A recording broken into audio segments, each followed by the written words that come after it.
E allora eccoci tornati in studio, seconda parte di questa nostra puntata di TV7 Match che dedichiamo alla difesa del territorio, alla difesa idraulica, un problema sicuramente molto sentito in Veneto perché segnato negli anni da eventi sicuramente drammatici che hanno lasciato profonde ferite nel territorio e come dire, che cerca di trovare una soluzione, di una messa in sicurezza.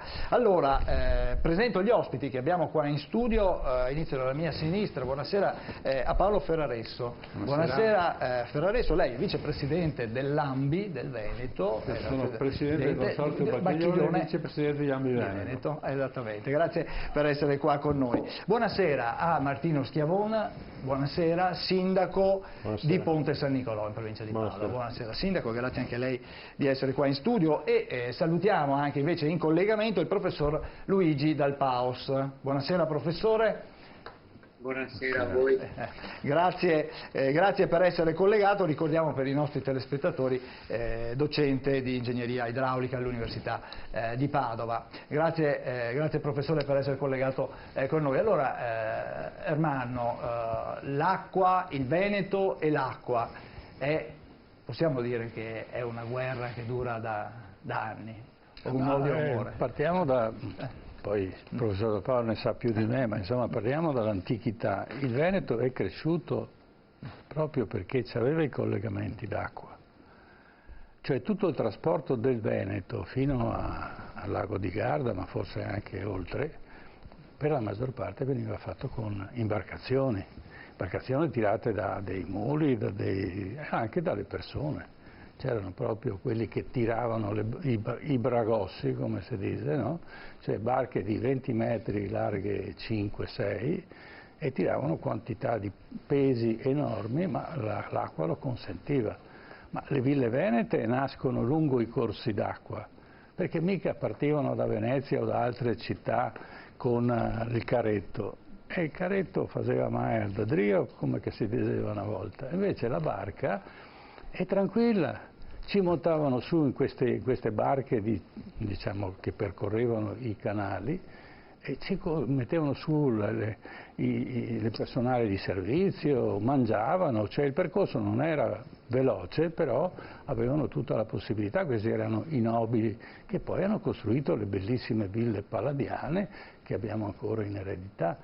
E è stato poi l'arrivo dell'auto, del camion che ha decapitato le vie d'acqua, perché quei ponti che erano rotondi a un certo punto sono stati fatti piatti e c'era un motivo economico, doveva sviluppare il trasporto della merce con il motore e quindi praticamente è stata decapitata. Ma io ho un'età per cui ricordavo i bragossi in centro di Padova che portavano tonnellate e tonnellate di carbone e il carbone poi dal carbone si traeva il gas e non è che venivano coi camion, venivano per le vie d'acqua trainate da persone. Eravamo dopo la guerra e le persone si adattavano a tirare anche queste barche enormi perché era l'unica maniera di sopravvivenza, ma in tempi non sospetti era il tessuto proprio sociale, economico del territorio. Ma adesso non voglio fare una lezione perché non sono in grado di farla, lascio parlare i nostri ospiti, ma queste vie d'acqua poi hanno perso quell'importanza che avevano prima. E questa trascuratezza, questa visione come se il corso d'acqua, per esempio a Padova, era un fastidio e non una risorsa, avviene con la chiusura dei ponti romani. Il sindaco crescente dice qua bisogna far passare le macchine e quindi ci aveva avuto anche un'intuizione, quella di fare una sorta di un treno che passasse sotto via dei ponti romani, poi fu scartata l'idea, si chiuse tutto, si lasciarono soltanto alcuni passaggi per vedere il ponte da sotto e oggi stanno ripristinandolo. Allora questo percorso che era utile è diventato una sorta di contrasto, dà fastidio il canale, non si vive più il canale. Io da giovane da ragazzo andavo con la barca e si faceva sport con la barca, come si fa ancora qualche volta adesso, ma una volta si andava a fare il bagno la Canottieri era in via Goito, quindi si andava nel canale di via Goito e non c'era la piscina, c'era un pezzo di canale che era stato recintato e da là ci si buttava in acqua, era l'acqua che passava, ma erano altre acque, queste non erano quelle certamente di oggi, se no... quindi questa situazione, abbiamo perso la sensibilità nei confronti dell'acqua e invece io ho visto con grande piacere che il nostro ospite ci ha portato un libro che, se i miei in regia lo vogliono far vedere, ci sono delle magnifiche fotografie proprio delle vie d'acqua del Veneto e questo è una delle cose, un omaggio che apprezzo moltissimo. Una pubblicazione del consorzio delle acque. Ecco, è proprio delle acque, come gestire questa risorsa, perché oggi non siamo più in grado di gestirla perché non abbiamo la sensibilità in questo senso, non la usiamo, quindi è un fastidio, e però questa fonte di acqua, guarda caso, in certe situazioni può portare danno, ma ancora adesso ha dei grossi vantaggi, cioè l'agricoltura.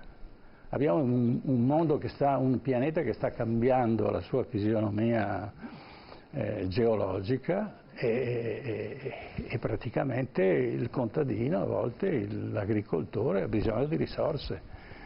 E poi abbiamo invece le grandi inondazioni e quindi abbiamo bisogno di bacini di raccolta dell'acqua perché poi serviranno successivamente.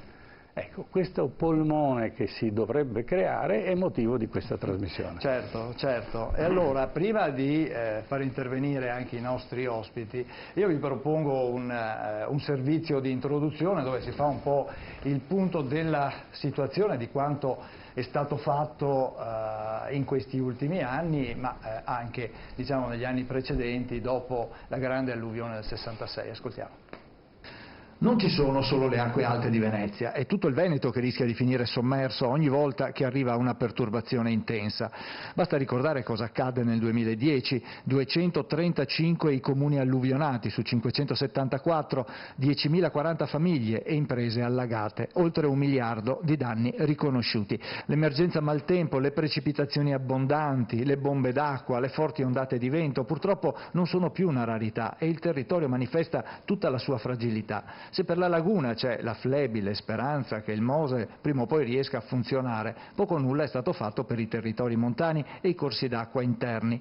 Nel 1966, dopo la disastrosa alluvione, fu istituita la Commissione De Marchi, una commissione interministeriale che aveva indicato una serie di opere di protezione e di salvaguardia del territorio, come l'ampliamento degli alvei dei fiumi nei tratti di pianura, la realizzazione di una serie di invasi nella fascia pedemontana per attutire la forza delle ondate di piena.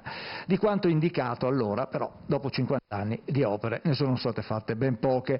Dopo le ultime alluvioni in Veneto si è tentato di cambiare marcia, ma si procede ancora troppo lentamente. Sono stati investiti 900 milioni di euro per opere di difesa idraulica nell'ambito del cosiddetto piano dal Paos da 3 miliardi di euro, piano del quale è stata completata la realizzazione dei bacini di laminazione di Caldogno, Trissino di Monte e Colombaretta tra il Vicentino e la provincia di Verona e sono in corso di esecuzione quelli di San Lorenzo, Trissino di Valle, del Torrente Orolo, Viale Diaz a Vicenza e Muson nei comuni di Fonte e Riese Pio X. A livello di progettazione restano invece quelli di Montebello e Breganze, siamo sempre nel Vicentino. Ma resta ancora tantissimo da fare. Casi emblematici sono i progetti per la realizzazione di dighe a Meda sull'Astico, sempre nel Vicentino, oppure a Pinzano sul Tagliamento in Friuli, tutti progetti rallentati nel tempo dalla politica, dai problemi burocratici, dall'opposizione di comitati o di amministratori locali. Tra le opere incompiute ricordiamo l'idrovia Padova-Mare, che possiamo definire un'opera strategica per il sistema Brenta-Bacchiglione, come indicato subito dopo la piena del 1966 dall'ingegner Gusso, uno dei progettisti dell'idrovia stessa, monito però finito nel dimenticatoio. I problemi di difesa idraulica inoltre sono stati aggravati da una pianificazione territoriale che ha tenuto in scarsa considerazione considerazione la rete idrica minore dei canali e dei fossi come quella della rete principale, sottodimensionate rispetto alle portate da contenere. Una urbanizzazione che ha aggravato la debolezza di molte parti del territorio veneto, in conseguenza anche dell'aumentato valore economico dei beni da difendere. Nel 1966 fu proprio una grossa opera infrastrutturale appena inaugurata, la galleria di 10 chilometri tra l'Adige e il lago di Garda, a salvare Verona dall'allagamento. Oggi molte delle opere previste dalla Commissione De Marchi, in particolare le dighe, non sono praticamente più fattibili perché nel frattempo parte delle aree interessate dagli interventi sono state urbanizzate o destinate ad altre infrastrutture. Insomma, è necessario oggi più che mai accelerare negli interventi per mettere in sicurezza un territorio che ad ogni evento critico mette in evidenza tutta la sua fragilità. Quanto accaduto nel 2010 in Veneto, ma anche la tempesta di 2 anni fa, la tempesta Vaia, ci hanno dimostrato quello che può accadere nello spazio di pochi giorni. Anzi, forse nello spazio di poche ore. Allora io farei intervenire il professor Dal Pauso, visto che lo abbiamo citato nel servizio, per capire, professore, a che punto siamo nella realizzazione di quello che è stato il suo piano, il piano che ha presentato alla Regione. Insomma, non è il mio piano, è il piano di una commissione. Abbiamo fatto qualcosa, come avete ricordato anche, però restano da fare molti interventi, anche nel bacino del Brenta Bacchiglione, che è quello che ha visto maggiori iniziative in questi anni. Io penso che tutti i grandi fiumi veneti siano in condizioni di sicurezza precaria e credo anche che sia necessario procedere con maggiore intensità nella realizzazione delle opere. Purtroppo sono molte le opposizioni che nascono, molto spesso si criticano le proposte del passato, ma non si sostituiscono a quelle proposte soluzioni altrettanto valide. È molta la difficoltà quindi anche da parte della politica, perché probabilmente la politica è sensibile a queste posizioni locali, non sa prendere decisioni, non ha il coraggio o non ha la volontà di prendere le decisioni, perché si sa bene che quando si sceglie qualcuno resta contento e qualcun altro invece no. E quindi insomma si bada di più a quello che è chiamiamo così, la propria, possiamo dire, popolarità a discapito di quella che è la sicurezza poi dei cittadini. Io penso di sì, cioè si ragiona non come si dovrebbe nel campo delle grandi opere idrauliche in una prospettiva che deve essere pluridecennale, si ragiona con riferimento soprattutto al periodo del mandato che il politico ricopre. E questo credo che penalizzi molto l'azione. Si pensa e si spera che nel periodo in cui uno è al vertice o ha le responsabilità non accada niente. Qualche volta questo succede, ma spesso anche questo non succede affatto e ci troviamo di fronte a situazioni che poi mettono in evidenza quello che già sappiamo da molto tempo, ovvero l'estrema delicatezza della situazione idraulica dal punto di vista della difesa dalle piene di tutto il territorio veneto. Certo. Sì, allora l'interesse, mi pare aver capito che l'interesse del singolo prevale sull'interesse, sulle necessità, non l'interesse, necessità di tutti.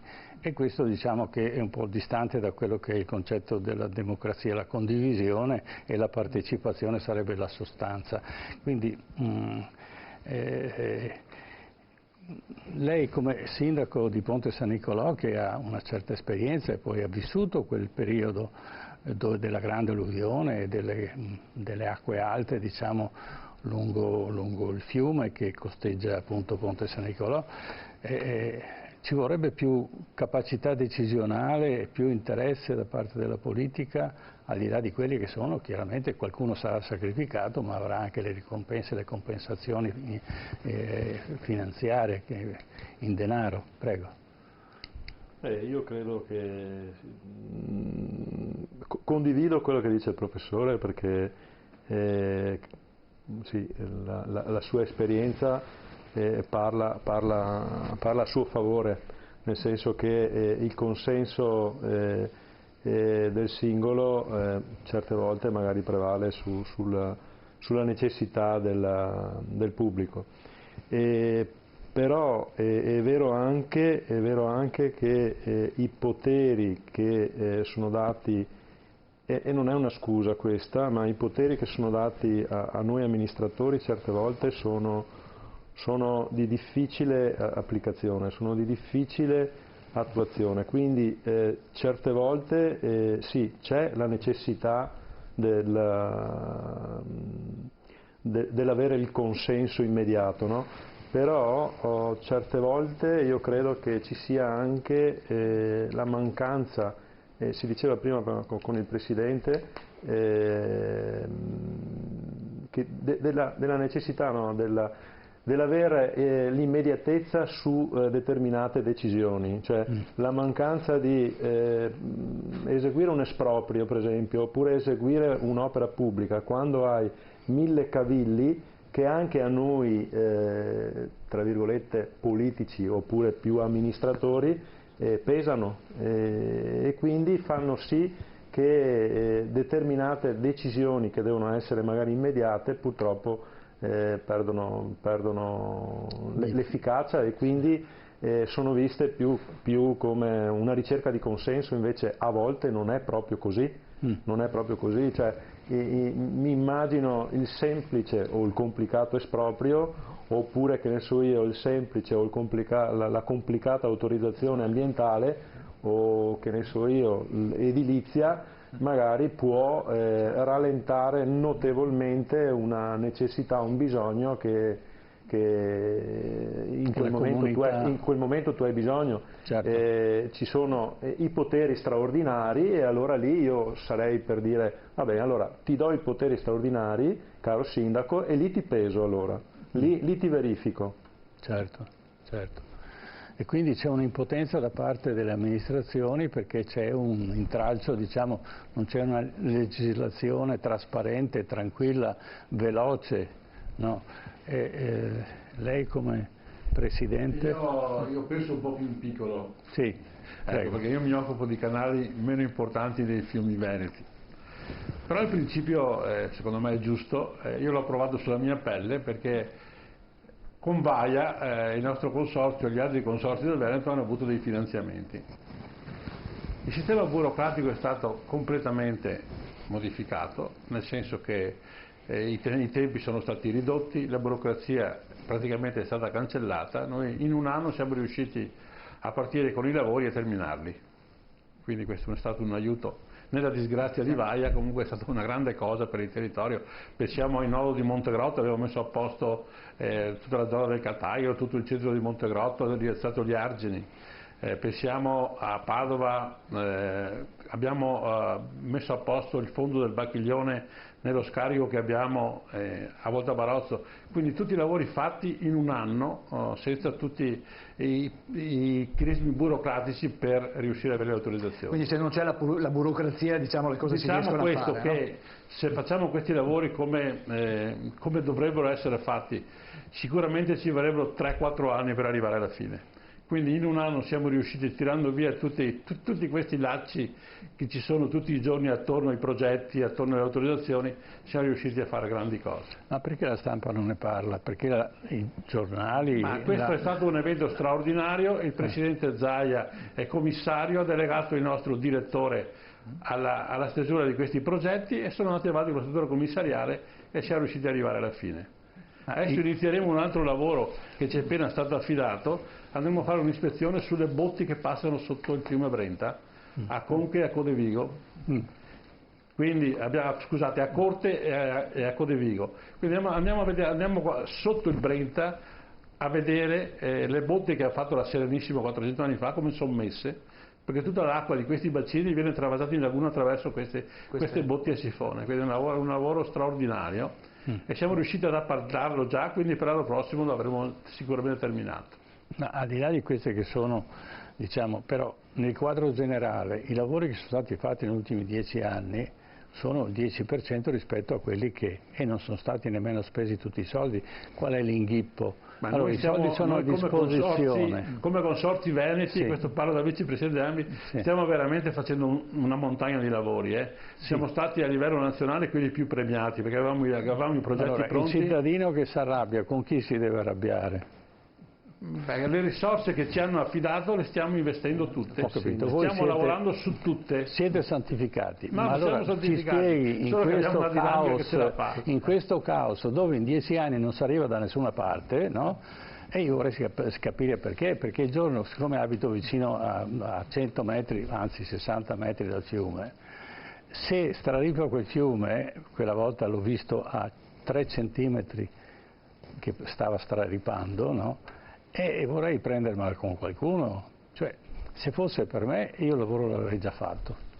Siccome i soldi, cioè, su 3 miliardi che hanno messo a disposizione, lo dico ai nostri telespettatori, adesso voi aiutatemi a spiegare il fenomeno, ne hanno speso 1,5 circa e l'altro perché non viene speso? Abbiamo capito la burocrazia, che sarebbe il tappo dello scarico del lavandino. Beh, allora ditemi come si chiama sto tappo del lavandino, se no non capisco, perché il professor Da Paus ha fatto un progetto con una commissione bellissima, ha detto bisogna fare così, così, così, hanno messo i soldi, siamo ancora ad aspettare che speriamo che io me la cavo, perché se arrivano alluvioni andiamo sotto di nuovo e le prossime alluvioni, guardando l'andamento del clima, se arrivano sono terribili, non sono più quelle di una volta. Ecco, non ha un indirizzo da dare ai nostri telespettatori, guardate lì. Allora, io parlo sempre nel mio piccolo, ma posso provare ma parli anche degli altri che qui non parlare anche dei fiumi. I fiumi sono di competenza della Regione, dei geni civili. Dei geni civili. Quindi da là deve venire l'input verso i territori. Quindi io vado a bussare cortesemente, facendo l'inchino alla Regione. Certo. Perché noi abbiamo invitato la Regione oggi, ma hanno detto che a causa del coronavirus evidentemente il problema dei canali passa in secondo piano. Ma noi vorremmo spiegare, anzi li inviteremo di nuovo, perché speriamo che questo coronavirus se ne vada, li inviteremo di nuovo a spiegare perché siamo al Ponte Morandi. Ma abbiamo la certezza che il ponte crolla. Nessuno lo sapeva a Genova, però c'era qualcuno che adesso sta andando in galera che lo sapeva da un pezzo, ma lo sapeva lo stesso Morandi, che non si può mettere un trave di cemento in diagonale e contro qualsiasi principio della statica l'ha messo in diagonale. E quello si è rotto perché doveva rompersi. Ma adesso mi dica la Regione, e quindi se invitiamo qualcuno a risponderci di Regione, chi potrebbe essere? Questo non lo so. Comunque, ci sarà un assessore adesso che si occuperà sicuramente. Io credo che ci sia un commissario, mi pare, no? E quindi potremo chiederlo al commissario, però adesso mi viene difficile da dire che il responsabile di tutto questo sia uno o la sua giunta, perché è vero anche che comunque è al governo di questa regione da 10 anni e quindi sì, qualche responsabilità la si può ritrovare. È vero anche comunque che opere sono state fatte, ne sta facendo, per fortuna anche a Ponte San Nicolò, e quindi si sta sistemando gli argini, cosa si sta facendo? sta almeno nel tratto del Bacchiglione che è nel nostro territorio, ma anche più a valle, poi Polverara e Bovolenta, insomma, stanno rifilando gli argini, togliendo via tutto quello che negli anni è sedimentato.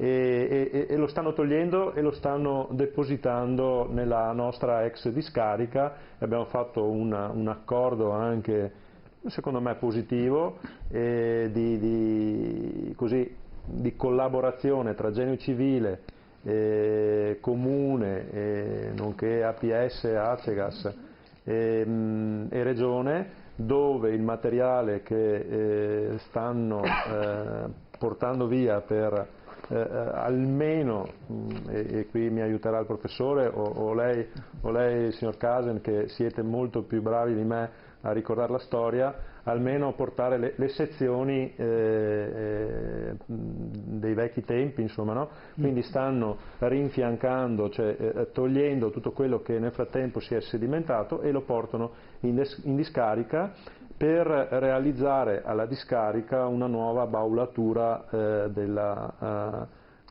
discarica. E quindi i lavori sono stati fatti. Poi, sempre parlando del Bacchiglione, mi risulta sia stato fatto qualcosa di importante su nel Vicentino, l'avete detto anche voi nel vostro servizio. Certo è che non riesco, ecco, qui sì, dico, e forse potrei trovare un responsabile, non capisco chiamiamola tra virgolette l'ultimazione dell'idrovia, che anche voi l'avete menzionata prima, e qui chiedo aiuto al professore, anche parecchie volte è venuto ospite a Ponte San Nicolò e ce l'ha detto, però è un qualcosa che a noi cittadini non è chiaro, perché non la completano. Noi abbiamo fatto anche mozioni in Consiglio Comunale, abbiamo fatto una serie di iniziative, di manifestazioni ovviamente pacifiche, ovviamente manifestazioni di tipo politico, insomma, però non abbiamo avuto seguito, e questo mi trovo seriamente in difficoltà a dirlo ai miei cittadini, ai miei concittadini. L'idrovia non viene fatta perché, oppure non la stanno facendo perché, non lo so. Questo mi sento un po' disarmato, mi sento un po' in difficoltà, insomma. Allora, sentiamo il professor Dal Paus, perché immediatamente dopo l'alluvione, un anno o due dopo, hanno incominciato i bacini di laminazione, però si sono fermati. Adesso non so quanti dovevano essere fatti, mi pare che doveva essere fatti una trentina. E quanti ne sono stati fatti fino ad oggi? Professore, prego. Li avete citati, ma qui bisogna avere il coraggio di fare un fallo da espulsione. Allora il fallo da espulsione lo faccio io. Grazie, professore. Da una parte si è tirata la croce addosso alla regione, no? E io quello che devo dire è che mi sembra che le regioni siano state istituite nei primi anni 70, quindi in anni in cui le risultanze della Commissione De Marti erano note a tutti. Ebbene, da quel momento, se guardiamo il Veneto, da quel momento al 2010, al novembre 2010, quando ci fu l'alluvione del Bacchiglione, non si è fatto niente. Dove erano i responsabili regionali? Dove erano i responsabili locali? Perché c'è anche una responsabilità della politica locale. E in questi anni cosa hanno fatto i consorzi di bonifica con riferimento alla tutela dalle alluvioni, o meglio dagli allagamenti della rete idraulica minore? Queste sono risposte che dovrebbero essere date. Allora incomincio con dire qualcosa con riferimento a quello che avete citato nell'introduzione e anche a quello che ho sentito negli interventi. Guardiamo il Bacchiglione, che è quello che ha avuto il maggior numero di interventi finora. Se noi vogliamo difendere Vicenza, dovremmo realizzare a monte di Vicenza almeno 10 milioni di invaso, e siamo ancora lontani da questo limite. 10 milioni di invaso intende dire un invaso da 10 milioni di metri cubi? No, complessivamente trattenere almeno 10 milioni di metri cubi d'acqua durante il passaggio di un colmo di piena. Ne abbiamo realizzati 5-6 forse. Quindi dobbiamo fare ancora. Quanto manca ancora? Quanta è la capacità di contenimento attuale degli invasi? Penso che la cassa di espansione di Caldogno, che è la più grande, è di 3,5-4 milioni di metri cubi. Poi hanno fatto o stanno facendo un piccolo intervento su Viale Dia, circa 1 milione di metri cubi, quindi mancano 4-5 milioni di metri cubi. Se noi vogliamo mettere in sicurezza Vicenza. Se guardiamo Padova, Padova può essere messa sotto, come sarebbe avvenuto nel 66 se non ci fosse stata la rotta di Bolzano Vicentino, può essere messa sotto dall'astico. L'astico è in grado da solo di produrre portate che mettono in crisi tutta l'Alta Padovana, la stessa città di Padova e ovviamente anche il Battiglione a valle di Volta Barozzo. Qui se non realizziamo almeno 20 milioni di metri cubi di invaso non si va da nessuna parte e sull'astico non si sono realizzati per il momento gli interventi che sono stati suggeriti. Ma veniamo anche adesso a portare un esempio di come la politica locale incide a volte negativamente su questi problemi. Perché se noi, è stata citata prima l'idrovia, come mai non si fa l'idrovia? Chi si è messo di traverso? Si è messo di traverso il sindaco di Mira, il quale si è messo di traverso dimostrando di non conoscere nemmeno bene l'idraulica del suo territorio, perché dalla realizzazione dell'idrovia avrebbe tratto vantaggio anche Mira dal punto di vista della sua sicurezza idraulica rispetto al Taglio, che è quel canale che la attraversa. L'idrovia ha trovato questa opposizione. Al momento io non so se sussista ancora questa opposizione, ma so che alcuni sindaci rivieraschi si sono opposti a questo intervento. Non sto qui a esprimermi sulla validità tecnica delle osservazioni o delle obiezioni, perché il più delle volte sono solo chiacchiere. Quindi, veniamo a grossi interventi invece, ne cito uno, anzi ne cito due. Uno è interregionale ed è relativo al tagliamento. Sul tagliamento la Commissione De Marchi aveva deciso, suggerito di fare l'invaso di Pinzano, circa 95 milioni di metri cubi di invaso, una soluzione che è stata inizialmente accettata da tutti e poi pian pianino sono incominciati i distinguo. Allora l'invaso di Pinzano non si poteva più fare, si dovevano fare le casse di espansione a valle di Pinzano, no? E in questo modo si è spiazzata la soluzione Pinzano, solo che i suggeritori che stavano dietro alla realizzazione delle casse di espansione di Pinzano a loro volta sono stati travolti da altri suggeritori che hanno detto no, casse di espansione nelle golene del tagliamento, ma non se ne parla nemmeno, bisogna farle da un'altra parte. E il risultato qual è? Il risultato è che noi, a 50 anni e più di distanza dalla soluzione suggerita dalla Commissione De Marchi, siamo qua che non sappiamo ancora come fare per difenderci dalle piene del tagliamento. O meglio, sappiamo che l'intenzione della Regione Friuli sarebbe quella di trasformare in cassa di espansione quella parte di Veneto che sta in adiacenza al tagliamento nella bassa pianura del fiume.